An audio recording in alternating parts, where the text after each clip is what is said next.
Salut les terriens, bienvenue dans le journal de l'espace, l'émission où on fait le tour de l'actualité spatiale de la semaine chaque vendredi.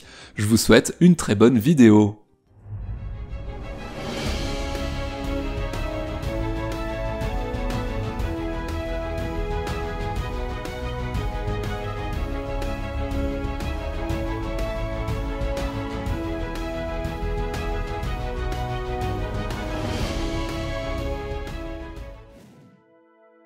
La sonde solaire Parker de la NASA est en train de révéler des secrets incroyables sur la surface du Soleil, changeant complètement notre compréhension de l'activité solaire. Ce vaisseau spatial intrépide, qui a déjà fait plusieurs bisous de très près au Soleil, a ramené des données précieuses sur les vents solaires et les champs magnétiques. La sonde solaire Parker nous permet de regarder le Soleil comme jamais auparavant, c'est ce que déclare la docteure Nikki Fox, patronne de la division d'héliophysique de la NASA. Pour elle, c'est grâce à cette mission que l'on commence à répondre à des questions fondamentales sur le comportement du Soleil et son impact sur tout le système solaire. Bon, en tout cas, ce n'est pas rien puisque ces avancées pourront aider à mieux comprendre les systèmes stellaires de notre galaxie. Une des découvertes les plus croustillantes concerne le vent solaire, ce flot de particules chargées qui jaillit de l'atmosphère du Soleil.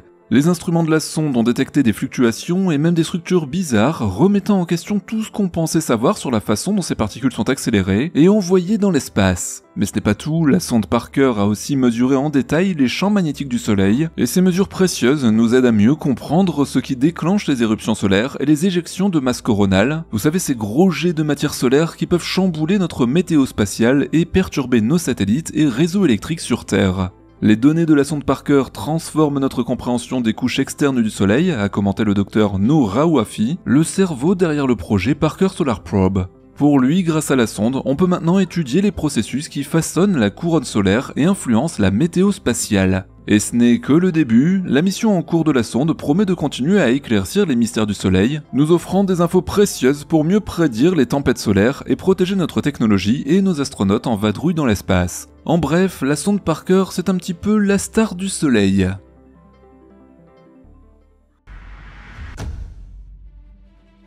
En juin dernier, la NASA a eu une idée de génie, confier à 7 entreprises une mission de 90 jours pour revoir leur plan de retour d'échantillons martiens, le tout pour un budget maximum de 1,5 million de dollars chacune pour les études préliminaires seulement. Alors pourquoi ça ? Eh bien parce que le plan actuel de ramener des cailloux martiens collectés par le rover Perseverance pourrait coûter jusqu'à 11 milliards de dollars et ne pas aboutir avant 2040. Et oui, vous le voyez, c'est pas donné une livraison express depuis mars. Jim Green, l'ancien scientifique en chef de la NASA, est allé directement au but en déclarant que l'architecture actuelle était tout simplement trop coûteuse. Depuis cette déclaration fracassante, pas le choix, il a fallu demander aux industriels du spatial de se remuer les méninges pour faire mieux. Pour le moment, ni les entreprises ni la NASA n'ont donné beaucoup de détails sur leurs études, mais nous avons tout de même réussi à réunir quelques informations, et voici un aperçu de ce qu'elles mijotent. On sait déjà que certaines entreprises planchent sur des moyens de revisiter le Mars Ascent Vehicle, le MAV, la fusée qui doit décoller de Mars avec les précieux échantillons. Actuellement, cette fusée à 2 étages mesure environ 3 mètres de haut et utilise des moteurs à propulsion solide. David McGrath de Northrop Grumman a mentionné qu'ils étudient comment réduire la taille et améliorer la conception de la section entre les 2 étages pour alléger tout l'ensemble.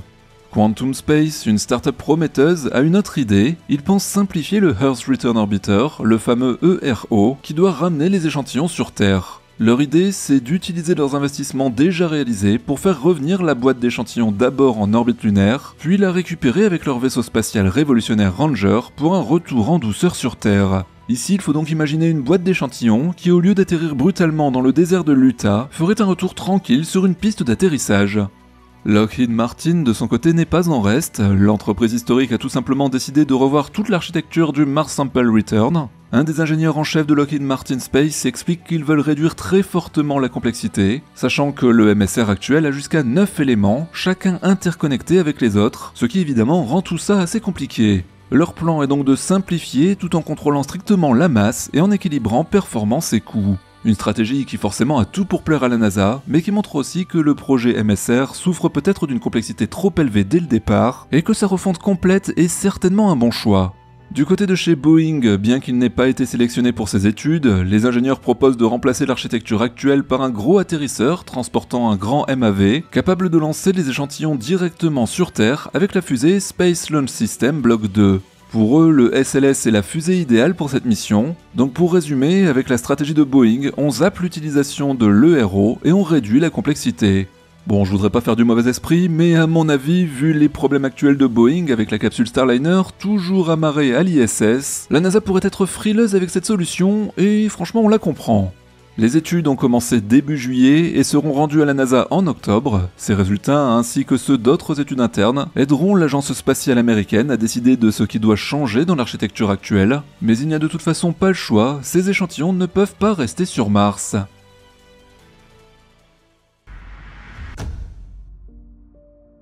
Imaginez un peu ça, des scientifiques du monde entier ont une idée complètement folle pour sauver la biodiversité de notre planète en pleine crise d'extinction.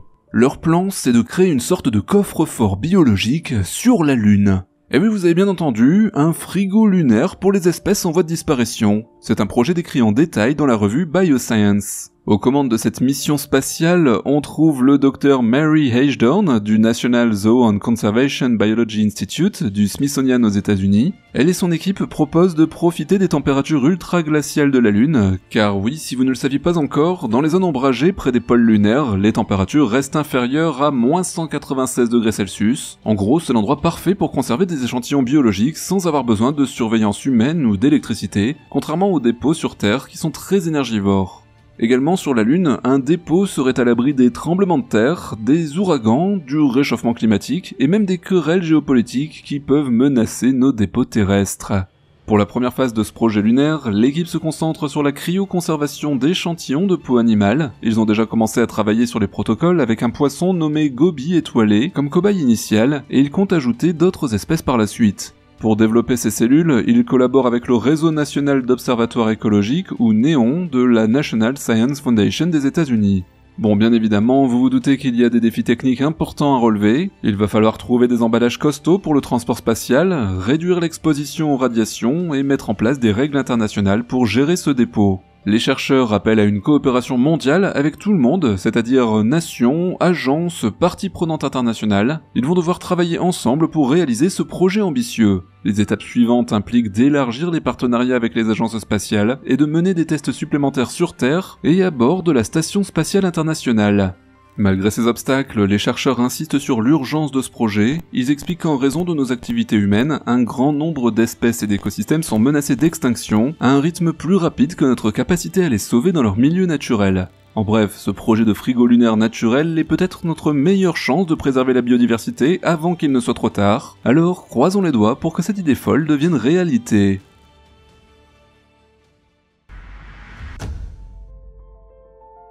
Des scientifiques viennent de découvrir du graphène sur la Lune. Et non, ce n'est pas de la science-fiction. Une étude publiée dans la revue National Science Review révèle que la Lune regorge de graphène naturel. Une superbe découverte faite par une équipe dirigée par les professeurs Mengzhu Weizhang et l'ingénieur principal Xijuan Li de l'université de Jilin en Chine.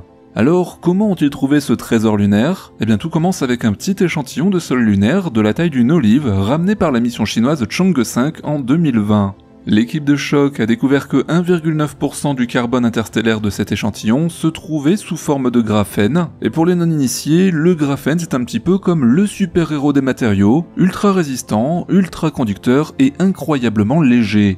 À l'aide d'un spectromètre hyper spécialisé, les scientifiques ont repéré un composé de fer jouant un rôle clé dans la formation du graphène au sein de cette petite olive lunaire. Des analyses plus poussées ont révélé comme des flocons de graphène constitués de 2 à 7 couches. Imaginez ici des crêpes empilées mais faites de carbone super fin.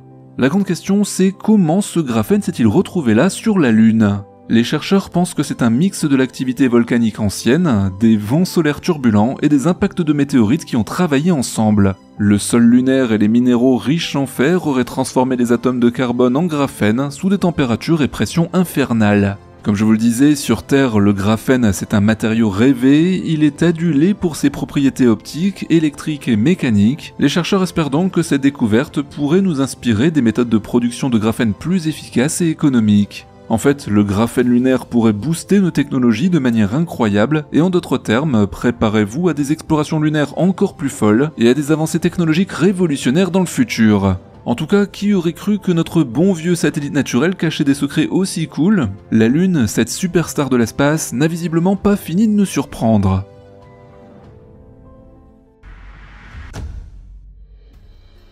Tenez-vous bien, amateurs de fusées et de grands voyages spatiaux, le 24 juillet 2024, l'étage central du Space Launch System, le fameux SLS de la NASA, celle que l'on appelle dans l'équipe du JDE la grosse fusée, a fait son arrivée en grande pompe au Kennedy Space Center en Floride. Et quand on dit grosse fusée, eh bien il y a de quoi. Ce mastodonte de 65 mètres de long a été transporté depuis l'usine Michoud de la NASA à la Nouvelle-Orléans. Imaginez un petit peu le convoi avec remorqueurs et navires remorqueurs parcourant 1448 km. Ça fait une sacrée promenade pour une fusée.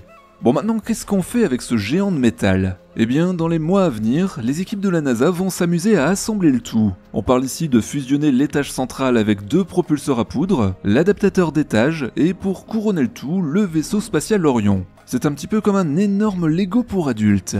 Le point culminant de tout ça, c'est la mission Artemis 2 qui va envoyer des astronautes en balade autour de la Lune. Et oui, on retourne voir notre bon vieux satellite naturel plus de 50 ans après les missions Apollo. À bord, il y aura des astronautes de la NASA, on aura Victor Glover, Christina Koch, Reid Wiseman et l'astronaute canadien Jeremy Hansen.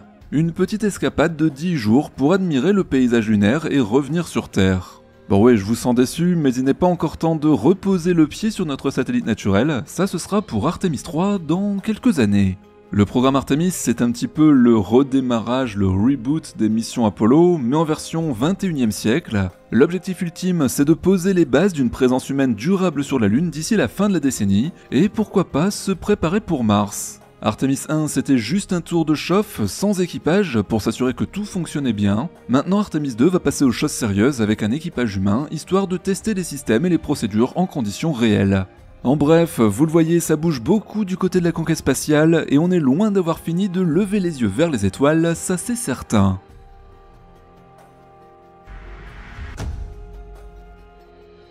Si vous avez eu l'occasion d'aller sur place, les Jeux Olympiques changent complètement le visage de Paris vu du sol, mais aussi vu de l'espace. La plupart des compétitions sportives se déroulent dans la capitale, vous en êtes certainement rendu compte d'ailleurs avec les magnifiques vues qui nous sont diffusées en direct sur la plupart des épreuves, et si la plupart de ces épreuves mythiques ont lieu dans des lieux historiques réaménagés pour l'occasion, d'autres prennent place dans de nouvelles infrastructures. Le 8 juillet dernier, lors d'un ciel dégagé, les satellites de la NASA ont capturé des images permettant de visualiser les différents sites olympiques de l'espace, des vues prises pour le coup pour la postérité. Pour commencer, les bords de la Seine, qui ont accueilli la cérémonie d'ouverture des JO 2024, et qui ont vu les 10 500 athlètes transportés sur 6 km jusqu'à la Tour Eiffel par des navires, c'est dans la Seine, dont la qualité de l'eau a fait tant parler, que se sont déjà déroulées les épreuves de triathlon et bientôt les épreuves de natation en eau libre. Situé à 30 km de Paris, vous avez le magnifique château de Versailles qui accueille les épreuves d'équitation et de pentathlon sur ses 800 hectares de terrain. Au nord de Paris, on a le Stade de France et le Centre Olympique Aquatique qui a été construit spécialement pour les Jeux 2024. La piscine a été entièrement pensée comme une innovation écologique, avec notamment un toit solaire que l'on distingue parfaitement sur les photographies prises depuis l'espace. Pour finir, on peut distinguer l'Arena, porte de la Chapelle, ou Adidas Arena. C'est un nouveau pôle culturel quasiment entièrement végétalisé, dans lequel se déroulent les épreuves de badminton et de gymnastique rythmique. Voilà, c'était la petite news pour terminer ce journal de l'espace, parce que c'est toujours sympa aussi de pouvoir profiter de nos satellites pour ce genre de petites curiosités. Voilà les terriens, j'espère que cette émission vous a plu et que vous aurez encore découvert plein de nouvelles choses. Surtout, n'oubliez pas le pouce de YouTube, le petit commentaire qui fait toujours plaisir à l'équipe. Je vous dis à très bientôt pour la suite. Salut les terriens!